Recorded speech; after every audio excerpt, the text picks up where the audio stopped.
સુરતમાં આગ લાગવાની ઘટનામાં સતત વધારો થઈ રહ્યો છે તેવામાં ઉમરા વિસ્તારમાં આવેલ રવિ છાયા એપાર્ટમેન્ટના પહેલા માળે ઘરમાં રહેલા વોશિંગ મશીનમાં શોર્ટ સર્કિટથી આગ ફાટી નીકળી હતી।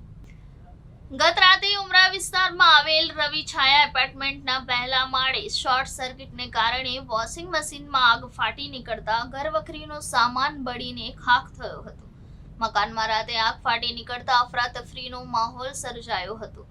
ઘટનાને પગલે આસપાસના લોકો દોડતા થયા હતા, જેમાં જાગૃત શખ્સ દ્વારા આગ લાગી હોવાનો કોલ ફાયર વિભાગને કરતા તાત્કાલિક ફાયરની ગાડીઓ ઘટના સ્થળે દોડી આવી મકાનમાંથી લોકોને સલામત બહાર નીકળી પાણીનો મારો ચલાવી ગણતરીના સમયમાં આગને કાબૂમાં લીધી હતી। ફાયર વિભાગ દ્વારા મળતી માહિતી મુજબ ગઈકાલે રાત્રે 9:30 વાગ્યાની આસપાસ ઉમરા વિસ્તારના એક એપાર્ટમેન્ટના મકાનમાં આગ લાગી હોવાનો કોલ મળ્યો હતો। કોલ મળતા જ તાત્કાલિક ફાયરની ગાડીઓ ઘટના સ્થળે દોડી આવી હતી અને મકાનમાં રહેલ વોશિંગ મશીનમાં શોર્ટ સર્કિટથી આગ ફાટી નીકળી હતી, જે ગણતરીના સમયમાં ઓલવી હતી।